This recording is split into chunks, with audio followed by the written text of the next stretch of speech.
الحمد لله نحمده ونستعينه ونستغفره ونؤمن به ونتوكل عليه ونعوذ بالله من شرور أنفسنا ومن سيئات أعمالنا من يهده الله فلا مضل له ومن يضلله فلا هادي له ونشهد أن لا إله إلا الله وحده لا شريك له ونشهد أن سيدنا ومولانا محمدا عبده ورسوله صلى الله تبارك وتعالى عليه وعلى آله وصحبه وسلم تسليما كثيرا أما بعد فأعوذ بالله من الشيطان الرجيم بسم الله الرحمن الرحيم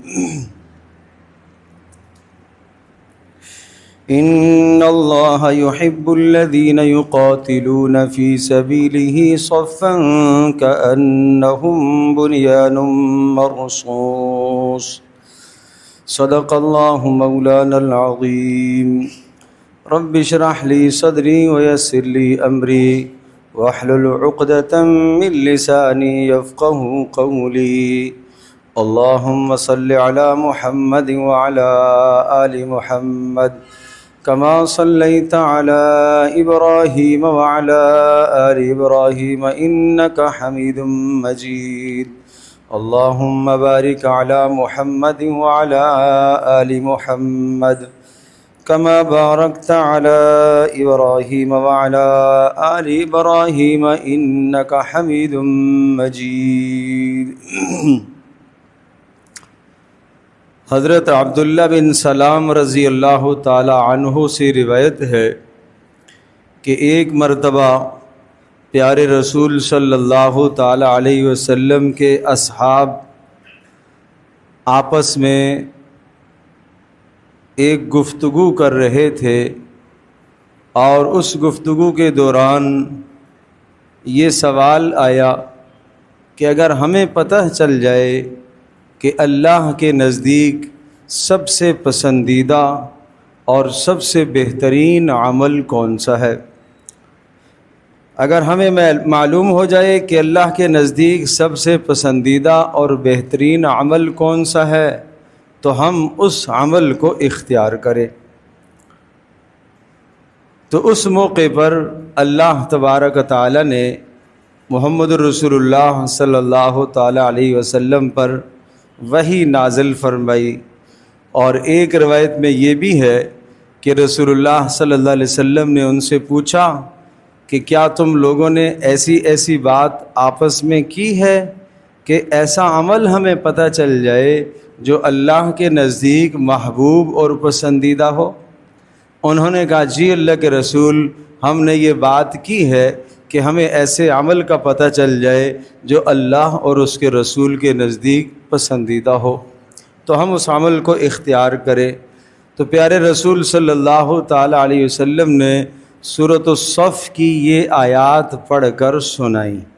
ان آیات بینات میں ایک آیت کریمہ یہ ہے جس میں پسندیدہ عمل بتلایا گیا، ان اللہ یحب الذین یقاتلون فی سبیلہ صفا، اللہ تبارک تعالی ان لوگوں کو پسند کرتا ہے، اللہ ان لوگوں کو محبوب بنا لیتا ہے، اللہ ان لوگوں کو چن لیتا ہے، اللہ پاک ان لوگوں کو اپنا بنا لیتا ہے جو اللہ کی راہ میں صف باندھ کر لڑتے ہیں، باہمی متحد ہو کر لڑتے ہیں اور اس شجاعت اور بہادری کے ساتھ لڑتے ہیں کأنہم بنیان مرصوص، وہ دشمن کے مقابلے میں ایسے ہو جاتے ہیں جیسا کہ ایک سیسا پلائی ہوئی دیوار ہو، ایک دیوار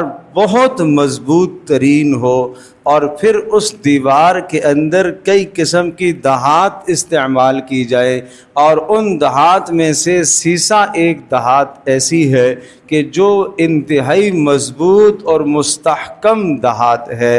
تو بنیان کا معنی دیوار بھی ہے اور بنیان کا معنی ایک عمارت بھی ہے۔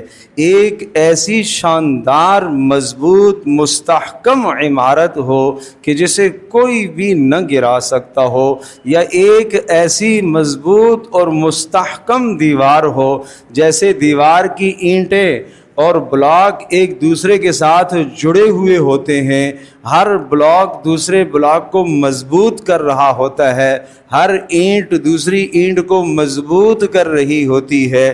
ایسے لوگ اللہ کو بہت زیادہ پسند ہیں کہ جن میں سے ہر ایک دوسرے کو مضبوط کر رہا ہو، ہر ایک دوسرے کو مستحکم کر رہا ہو، ہر ایک دوسرے کا ساتھ دے رہا ہو، باہمی اتحاد اور اتفاق کے ساتھ وہ مل کر کفار کے مقابلے میں کھڑے ہو جاتے ہیں، دشمنوں کے مقابلے میں کھڑے ہو جاتے ہیں۔ کأنہم بنیان مرصوص، جیسے مضبوط ترین دیوار ہو، جیسے مضبوط ترین عمارت ہو جسے کوئی نہ ہلا سکتا ہو۔ یوں جو اللہ کی راہ میں لڑنے والے ہیں، اللہ کی راہ میں جہاد کرنے والے ہیں اور اسلام کا دفاع کرنے والے ہیں، ملک کا دفاع کرنے والے ہیں، وہ اللہ کے نزدیک پسندیدہ ہیں۔ یہ عمل بتلایا کہ اللہ کے نزدیک یہ عمل کیا ہے؟ پسندیدہ ہے۔ اللہ تبارک تعالیٰ کا احسان، اللہ کا شکر، اللہ تبارک تعالیٰ کا کرم ہوا ہمارے ملک پاکستان کے ساتھ۔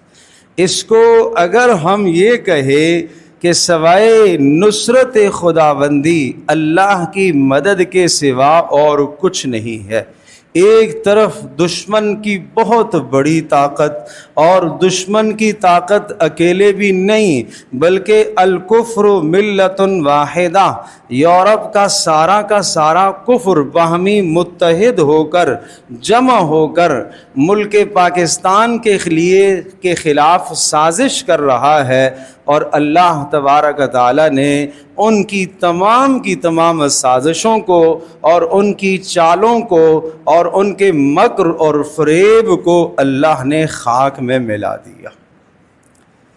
یہ سب اللہ کا احسان ہے، یہ سب اللہ کا کرم ہے، یہ سب اللہ کا فضل ہے، یہ سب اللہ کی مدد ہے، یہ سب اللہ کی کرم نوازی ہے۔ اس موقع پر افواج پاکستان نے جو کردار ادا کیا وہ بہترین اور شاندار کردار ہے، وہ عین سنت کے مطابق ہے، عین شریعت کے مطابق ہے۔ پیارے رسول صلی اللہ تعالی علیہ وسلم جب بھی کسی قوم پر حملہ فرماتے تھے، حضرت صلی اللہ تعالی علیہ وسلم کی پیش رفت بھی صبح کے وقت ہوتی تھی، فجر کے وقت میں ہوتی تھی۔ پیارے رسول صلی اللہ تعالی علیہ وسلم کی بھی یہ سنت ہے، اس لیے کہ فجر کا وقت انتہائی مبارک ہوتا ہے، انتہائی بابرکت ہوتا ہے، اللہ کی طرف سے رحمتوں کا نزول ہوتا ہے، اللہ کی طرف سے برکتوں کا نزول ہوتا ہے۔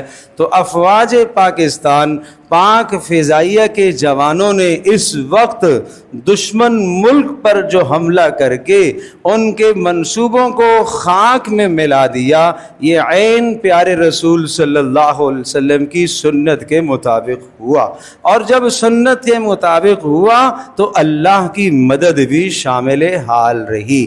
مسلمانوں کو اللہ کی مدد جب شامل حال رہتی ہے کہ جب مسلمان 100% اللہ اور اس کے رسول صلی اللہ تعالی علیہ وسلم کی سنتوں کو بجا لاتے ہیں۔ اب اس موقع پر ہمیں کیا کرنا چاہیے؟ یہ تو پاک فضائیہ کا بہت بڑا کردار رہا، اور ملک پاکستان کی ایک پوری دنیا میں اور عالمی دنیا میں ملک پاکستان کی رفعت اور بلندی ہوئی۔ اگر یوں کہا جائے کہ 10 مئی 2025 یہ یوم دفاع پاکستان اور یوم رفعت پاکستان کے پاکستان کو اللہ نے سربلندی اس دن عطا فرمائی، تو بالکل بے جا نہ ہوگا، ملک کا دفاع بھی ہوا اور دشمنوں کے مکر و فریب خاک میں ملے، اور اللہ پاک نے ملک پاکستان کو رفعت اور سربلندی بھی عطا فرمائی۔ اللہ تبارک و تعالیٰ اس ہماری سربلندی کو قائم اور دائم رکھے، اس دعا کی ضرورت ہے۔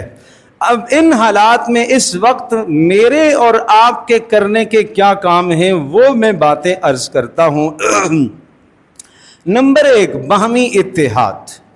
ہمیشہ اسلام کو، مسلمانوں کو فتح ملتی ہے باہمی اتحاد کی بنیاد پر۔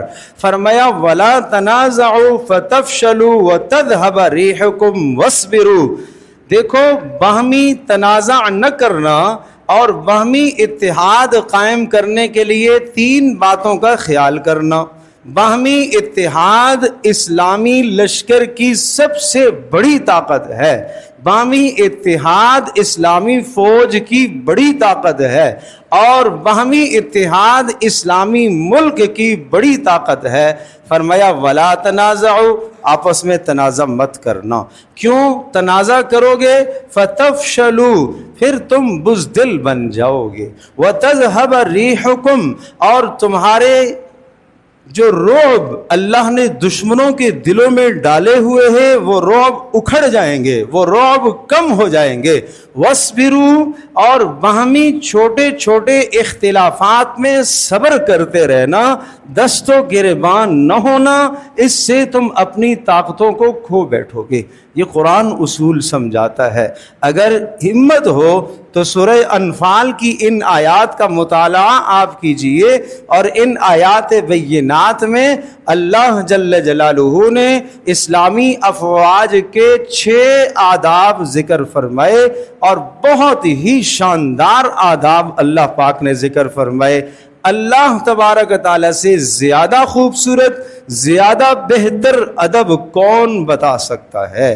اللہ پاک نے ارشاد فرمایا یا ایھا الذین آمنوا اذا لقیتم فئۃ فاثبتوا، ایمان والو جب تمہارا مقابلہ کافروں کے ساتھ ہو، دشمنان اسلام کے ساتھ ہو، دشمنان ملک کے ساتھ ہو، نمبر 1 ثابت قدم رہنا، نمبر 2 وَاذْكُرُوا اللَّهَ كَثِيرًا، بہت زیادہ اللہ کو یاد کرنا، حالت جنگ میں بھی اللہ کو یاد کرنا، امن میں بھی اللہ کو یاد کرنا، ایک لمحے کے لیے اللہ کی یاد سے غافل نہ ہونا۔ نمبر 3 ارشاد فرمایا وَأَطِيعُوا اللَّهَ وَرَسُولَهُ، اللہ اور اس کے رسول کی اطاعت کرنا، قیادت کی اطاعت کرنا، قیادت کی اطاعت سے باہر مت نکلنا، اپنی من مانی مت کرنا۔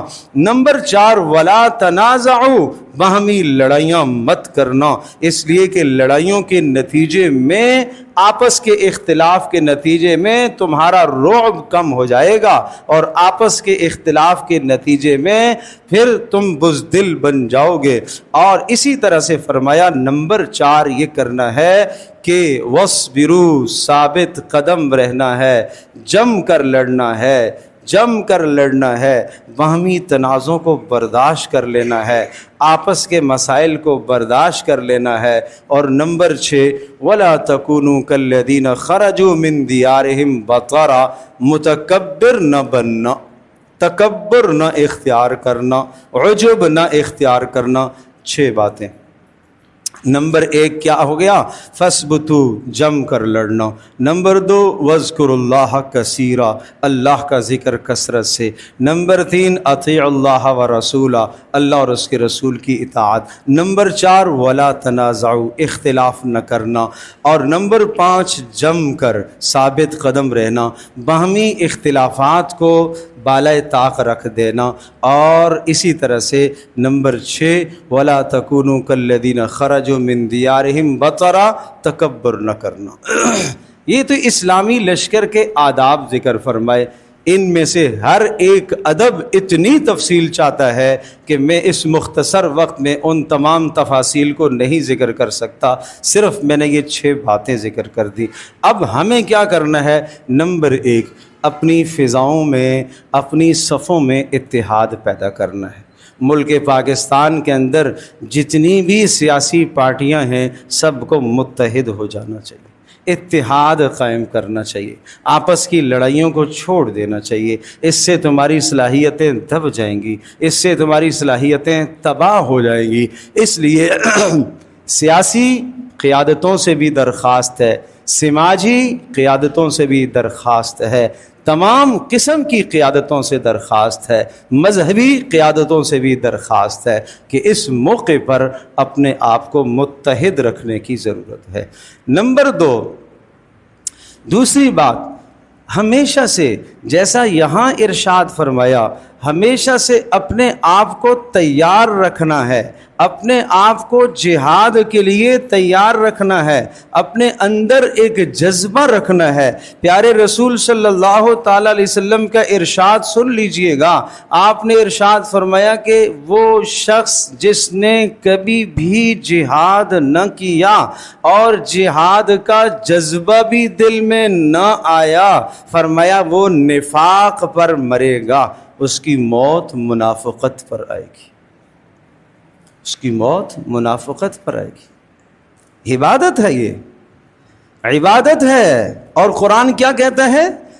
اللہ اکبر، آپ سنیے، کاش یہ سورۃ الانفال اور سورۃ التوبہ، سورۃ الانفال اور سورۃ التوبہ پڑھ کر انسان کے اندر، مسلمان کے اندر جو ہمت پیدا ہوتی ہے، حوصلہ پیدا ہوتا ہے، شجاعت اور بہادری پیدا ہوتی ہے۔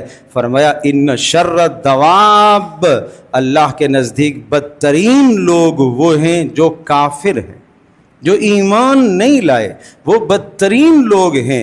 فرمایا فَإِمَّا تَثْقَفَنَّهُمْ فِي الْحَرْبِ فَشَرِّدْ بِهِمْ من خلفہم لعلہم یذکرون، اگر میدان جنگ میں تم ان پر قابو پالو، کن پر؟ کافروں پر، ایسی عبرتناک سزا دو، چھوڑنا پھر نہیں ہے، ایسی عبرتناک سزا دو تاکہ دنیا والوں کے لیے نشان بن جائے۔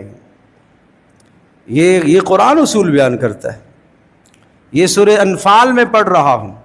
وَإِمَّا تَثْقَفَنَّهُمْ فِي الْحَرْبِ فَشَرِّدْ بِهِمْ مَنْ خَلْفَهُمْ لَعَلَّهُمْ يَذَّكَّرُونَ۔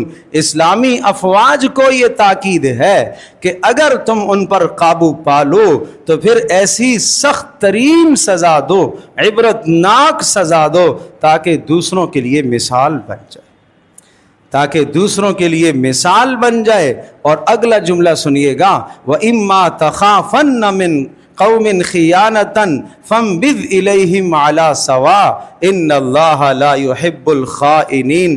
اگر کسی بھی موقع پر دشمن تمہارے سامنے ہتھیار ڈال دیتا ہے اور جناب وہ جنگ چھوڑ دیتا ہے تو تمہیں ہوشیار رہنا ہوگا۔ اگر دشمن ہتھیار ڈال دیتا ہے اور وہ جنگ ترک کر دیتا ہے اور وہ صلح کا تمہیں پیغام دیتا ہے تو تمہیں بہت ہوشیاری سے کام لینا ہوگا، کہیں دشمن سے آپ دھوکہ مت کھائیے گا۔ ایسا ہو سکتا ہے کہ اس نے جو پیغام امن کا آپ کو دیا ہے، صلح کا پیغام اس نے آپ کو دیا ہے، اس نے جو ہتھیار ڈال دیے ہیں، ہتھیار ڈالنے کے بعد امن اور صلح کا پیغام دینے کے بعد پیچھے رہ کر کوئی سخت تیاری تمہارے خلاف نہ کر رہا ہو، لہذا ہوشیار رہنا۔ اور مومن آدمی دھوکہ نہیں کھاتا، مومن کی یہ صفت ہے، نہ وہ دھوکہ دیتا ہے نہ وہ دھوکہ کھاتا ہے، نہ وہ دھوکہ دیتا ہے نہ وہ دھوکہ کھاتا ہے۔ دھوکہ نہ دینا یہ ایماندار ہونے کی نشانی ہے، اور دھوکہ نہ کھانا یہ عقل مند ہونے کی نشانی۔ مومن میں یہ دونوں صفات ہوتی ہیں، وہ دھوکہ نہیں دیا کرتا اس لیے کہ ایماندار آدمی ہے، دھوکہ نہیں کھایا کرتا اس لیے کہ سمجھدار آدمی ہے، وہ سمجھ سے فیصلہ کرتا ہے، وہ بصیرت سے فیصلہ کرتا ہے، وہ سوچ سمجھ کر فیصلہ کرتا ہے۔ فرمایا اگر وَإِمَّا تَخَافَنَّ مِنْ قَوْمٍ خِيَانَةً، اگر تمہیں دشمن سے یہ خدشہ محسوس ہو کہ یہ خیانت کریں گے، فَانبِذْ إِلَيْهِمْ عَلَى سَوَاءٍ، تو جو انہوں نے آپ سے جنگ بندی کا اعلان کیا اس کو چھوڑ دو۔ ان کے اس پیغام کو قبول نہ کرنا اگر تمہیں اندیشہ ہو. کیوں؟ ان اللہ لا يحب الخائنین، اس لیے کہ خیانت کرنے والوں کو تو اللہ پسند نہیں کرتا. ولا يحسبن الذين كفروا سبقوا انهم لا يعجزون، اور کافروں کو بھی یہ پیغام سنایا، وہ ہرگز یہ خیال نہ کریں کہ یہ مسلمانوں کو ہرا ڈالیں گے، یہ مسلمانوں کا نقصان کر دیں گے. نہیں، اس لیے کہ مسلمانوں کا جب تک اللہ کی ذات عالی پر توکل اور بھروسہ ہوگا، دنیا کی کوئی طاقت ان کا کچھ بھی نہیں بگاڑ سکتی. اب اگلی بات سنیے گا. مسلمان کو 2 طاقتوں کا پابند بنایا گیا ہے، اور پہلے جو میں نے آپ کے سامنے 6 آداب بیان کیے، ان 6 آداب میں روحانی اعتبار سے مسلمانوں کو طاقتور ہونا چاہیے، اللہ کو یاد کرنا چاہیے، ثابت قدم رہنا چاہیے، باہمی لڑائی سے تنازع سے اپنے آپ کو بچانا چاہیے، اور چھوٹی چھوٹی باتوں کو برداشت کر لینا چاہیے، تکبر نہیں کرنا چاہیے. یہ کیا ہے؟ یہ امت مسلمہ کا روحانی اسلحہ ہے. اس کے بغیر امت مسلمہ نہیں لڑ سکتی. اب ظاہری اسلحہ کے متعلق قرآن کہتا ہے وَأَعِدُّوا لَهُم مَّا اسْتَطَعْتُم مِّن قُوَّةٍ، کہ جتنی بھی تمہاری طاقت اور استطاعت ہے، اپنی طاقت اور استطاعت کے مطابق تیاری کرو اور اپنے پاس اسلحے کو جمع کرو. وَأَعِدُّوا لَهُم مَّا اسْتَطَعْتُم مِّن قُوَّةٍ، یہ من قوہ کا لفظ بتا رہا ہے جتنی بھی تمہاری طاقت ہے، جدید سے جدید تر ٹیکنالوجی جو تم لا سکتے ہو، اور جس کے ذریعے سے، اچھا اگلا لفظ سنیے گا، کیوں ایسا کرو؟ ترہبون بہ عدو اللہ وعدوکم، ایسا کرنے سے تمہارے دشمنوں پر اور اللہ کے دشمنوں پر رعب چھائے گا. یہ قرآن کا حکم ہے. اپنی ٹیکنالوجی کو مضبوط کرو، اپنے ہتھیاروں کو مضبوط کرو، اپنے میزائلوں کو مضبوط کرو، اپنی چھاونیوں کو مضبوط کرو، اپنی افواج کو مضبوط کرو. ایسا کرنے سے کیا ہوگا؟ ترہبون بہ عدو اللہ وعدوکم، اس لیے کہ اس سے تمہارا دشمن بھی اور اللہ کا دشمن بھی مرہوب ہو کر رہ جائے گا، خوف زدہ ہوگا اور اس کا دل کانپنے لگے گا. یہ چیز پیارے محمد صلی اللہ تعالی علیہ وسلم نے اختیار فرمائی اور آپ کے صحابہ کرام نے اختیار فرمائی. جو باطنی اسلحہ اور تیاری تھی جس کا تذکرہ میں پہلے کر چکا ہوں، اس کو بھی انہوں نے ساتھ لیا. ظاہری جو تیاری تھی، اس ظاہری تیاری اور اسلحے کو بھی انہوں نے ساتھ لیا. پوری دنیا کی طاقتور قومیں سامنے آئیں.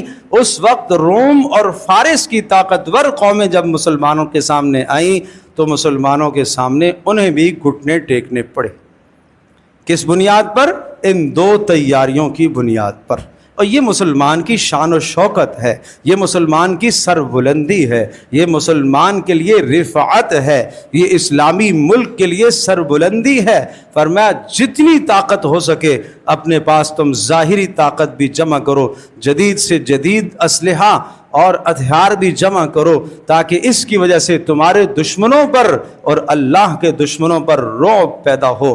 اور وآخرین من دونہم، اور دور دراز کے دنیا کے کونے کونے کے جو تمہارے دشمن ہیں، تاکہ ان سب کے دلوں میں تمہاری دھاک بیٹھ جائے. اللہ اکبر. یہ قرآن اصول سمجھاتا ہے. وَإِن جَنَحُوا لِلسَّلْمِ فَاجْنَحْ لَهَا وَتَوَكَّلْ عَلَى اللَّهِ، اگر کبھی صلح کا پیغام انہوں نے تمہیں دیا تو صلح کا پیغام قبول کر لینا، کوئی بات نہیں، مگر بھروسہ اللہ پر کرنا. ان کی ظاہری بھروسے پر مت جانا، ان کی ظاہری باتوں پر مت جانا، بھروسہ تم نے اللہ پر کرنا ہے.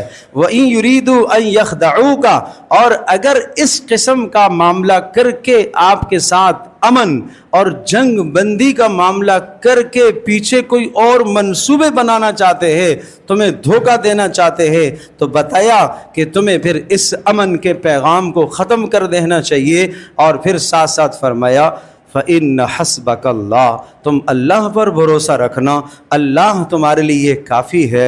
هُوَ الَّذِي أَيَّدَكَ بِنَصْرِهِ وَبِالْمُؤْمِنِينَ، وہ اللہ آپ کی بھی مدد کرے گا، ایمان والوں کی بھی مدد کرے گا. اس وقت ہمارے کام کرنے کے یہ امت مسلمہ میں یہ جذبہ ہونا چاہیے، ملک کے لیے جذبہ ہو، اسلام کے لیے یہ جذبہ ہو، جوانوں کے اندر یہ جذبہ ہو، جوانوں کے اندر یہ شعور بیدار کیا جائے، لغویات اور فضولیات سے اپنے آپ کو میرے پیارے جوان محفوظ رکھے اور کسی کام پر اپنے آپ کو تیار کرے، اور پھر اللہ پاک نے ملک کو جو ایک نیک نامی دی ہے اس پر اظہار تشکر، اللہ کا شکر ادا کرنا چاہیے۔ اگر میں یہ سوال پوچھوں، میں ہاتھ کھڑا نہیں کرواؤں گا، اگر میں یہ سوال پوچھوں کہ کتنے لوگ ہیں جنہوں نے ہمارے ملک پاکستان کی اس رفعت اور بلندی اور بھارت کے مقابلے میں اللہ نے جو اسے سرفرازی عطا فرمائی، کس نے 2 رکعت نماز شکرانہ پڑھا ہوگا؟ ماشاءاللہ، یہ کام کرنے کا ہے، یہ کام کرنے کا ہے، یہ کام کرنے کا ہے۔ جیسے ہی یہ خبر لگی الحمدللہ ہم نے اس کا اہتمام کیا، ساتھیوں سے بھی کروایا، اور میں آپ سے عرض کر رہا ہوں اسلام اتنا پیارا مذہب ہے، اتنا پیارا دین ہے، آپ اندازہ کیجئے کہ اس کے نام پر لا الہ الا اللہ محمد الرسول اللہ کا نام سنتے ہی مسلمان کے اندر ایسے جذبات ابھر آتے ہیں، اور ان دنوں میں آپ نے مسلمان بچوں کے، جوانوں کے، بڑوں کے، بوڑھوں کے، عورتوں کے کیا جذبات دیکھے ہوں گے۔ میں اس معاشرے میں ایسے لوگوں کو جانتا ہوں جنہوں نے روزے رکھے ہیں ملک پاکستان کی حفاظت کے لیے، میں ایسے لوگوں کو جانتا ہوں، ایسی خواتین کو جانتا ہوں جنہوں نے اعتکاف کیے ہیں، جنہوں نے روزے رکھے اور جنہوں نے منتیں مانی ہیں ملک کے لیے، اسلام کے غلبے کے لیے انہوں نے منتیں مانی ہیں۔ تو اظہار تشکر کا نام یہ ہے کہ پیارے رسول صلی اللہ تعالیٰ علیہ وسلم کو اللہ نے فتح دی۔ آپ کو بتاؤں رسول اللہ صلی اللہ علیہ وسلم نے کیسے شکر ادا کیا تھا؟ پیارے رسول مکہ فتح ہوا، اور آج اتنی مشقتوں کے بعد وہ دن اللہ نے لایا، مکہ فتح ہو گیا۔ آپ علیہ الصلوۃ والسلام مکہ کے اندر داخل ہو رہے فاتحانہ، اور آپ پیارے نبی صلی اللہ علیہ وسلم اونٹنی کے اوپر سوار ہیں، اور آپ کا سر مبارک اتنا تواضع سے جھکا ہوا کہ اونٹنی کی کوہان کے ساتھ لگ رہا، اور آپ کی زبان پر یہ الفاظ ہیں الحمدللہ الذی وحدہ، ساری تعریفیں اس اللہ اکیلے کے لیے، اور وَأَنْجَزَ وَعْدَهُ، اور جس نے اپنے وعدے کو پورا کیا، وَنَصَرَ عَبْدَهُ، اسی اکیلے نے اپنے بندے کی مدد کی، یعنی نبی کی مدد کی۔ اور اگلا جملہ سنیے گا، وَهَزَمَ الْأَحْزَابَ وَحْدَهُ، اکیلے اسی اللہ نے سب کفریہ طاقتوں کو شکست عطا فرمائی۔ یہ زبان پر الفاظ ہونے چاہیے، اے اللہ تو نے ہی شکست عطا فرمائی، اے اللہ تو نے ہی ان کو شکست دی، تو نے ہی ملک کو سر بلندی عطا فرمائی، تو نے ہی افواج پاکستان کو عزت سے سرفراز فرمایا، تو نے ہی افواج پاکستان کے دلوں کے اندر بہادری کا جذبہ پیدا فرمایا۔ ان سب باتوں کو کس کی طرف منسوب کرنا ہے؟ بولو، اللہ کی طرف، اللہ کی طرف۔ اسباب پر نگاہ نہ رکھو، اسباب اختیار کرو، نظریں اللہ کی طرف رکھو، اور پھر وہ شہداء، وہ معصوم بچے، ان کو خراج تحسین پیش کیا جائے جن کی قربانی سب سے پہلے، جن کی قربانی اس ملک کے لیے لگی ہے، ان کے لیے بھی خراج تحسین ہے، افواج پاکستان کے لیے بھی خراج تحسین ہے۔ مگر پھر وہی بات آپ سب سے بھی یہی عرض ہے، اور افواج پاکستان سے بھی، کہ دشمن کے مکر و فریب سے ہمیشہ ہوشیار رہنے کی ضرورت ہے۔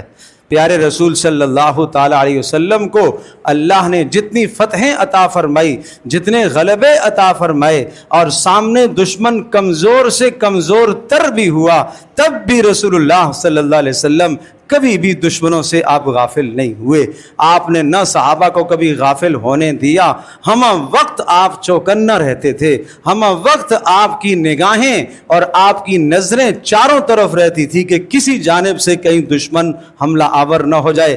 کہیں کہیں دشمن کوئی دھوکہ نہ کرے، کہیں کوئی فریب نہ کرے، کہیں امت مسلمہ کے ساتھ کوئی نقصان نہ ہو۔ پیارے رسول صلی اللہ علیہ وسلم کا مزاج مبارک یہ تھا، اور رجوع الی اللہ کا اہتمام تھا۔ جیسے جیسے فتح ملتی، جیسے جیسے غلبہ ملتا، رسول اللہ صلی اللہ علیہ وسلم اللہ کے سامنے اور جھکتے جاتے اور جھکتے جاتے اور جھکتے جاتے۔ اور جب امت مسلمہ میں عجب آ جائے، تکبر آ جائے، بڑائی آ جائے، ہمارے اسباب، ہم نے یہ کیا، ہم نے یہ کیا، ہم نے یہ کیا، اللہ کی مدد پھر ہٹ جاتی ہے۔ جس طرح سے حنین کا تذکرہ آگے سورہ توبہ کے اندر اللہ پاک نے حنین کا تذکرہ فرمایا، اور اس میں سامنے کفار کی تعداد صرف 4000، مسلمانوں کی تعداد 12000 کہہ دیا گیا۔ کسی کی زبان سے یہ جملہ نکلا ہے کہ بدر میں ہم اتنے کم تھے، اللہ نے ہمیں فتح دی اور ہم غالب آئے، فلاں موقع پر ہم غالب آئے، فلاں موقع پر ہم غالب آئے۔ آج تو غلبہ ہمارا ہی مقدر ہے۔ یہ ذرہ سا خیال چلا گیا اپنی طاقت کی طرف، اپنی طاقت کی طرف، اپنی کثرت کی طرف، تو اللہ تبارک تعالیٰ نے ایک دم سے ایسا پریشان کر دیا۔ جو سامنے دشمن 4000 تھا، ہر طرف سے تیروں کی بوچھاڑ ہوئی کہ مسلمانوں کے پاؤں اکھڑ گئے کچھ لمحے کے لیے، اور اس پر اللہ نے آیت نازل فرمائی، اذ اعجبتکم کثرتکم، تمہیں اپنی تعداد پر، اپنی نفری پر تمہیں گھمنڈ ہونے لگا تھا۔ فضاقت علیکم الارض بما رحبت، ایسے حالات پیدا ہو گئے کہ زمین تمہارے اوپر تنگ ہو گئی، ثم ولیتم مدبرین، اور پھر تم بھاگنے لگے، اور پھر اللہ نے مدد اتاری ہے، اور پھر سے تم جمع ہو کے تم نے یک بار حملہ کیا، تو اللہ نے کافروں کو پیچھے کیا۔ یہ اللہ نے منظر دکھانا تھا، اور قیامت تک انسانوں کے لیے اس منظر کو مثال بنانا تھا کہ عجب مت کرنا، اپنی طاقت پر گھمنڈ مت کرنا، اپنی کسی بھی شے پر گھمنڈ مت کرنا، کسی شے پر انسان کا اترانا یہ اچھا نہیں ہے۔ اترانا، اتراہٹ اللہ کو پسند نہیں ہے۔ اللہ تبارک و تعالی مجھے بھی، آپ کو، ہم سب کو عمل کی توفیق عطا فرمائے۔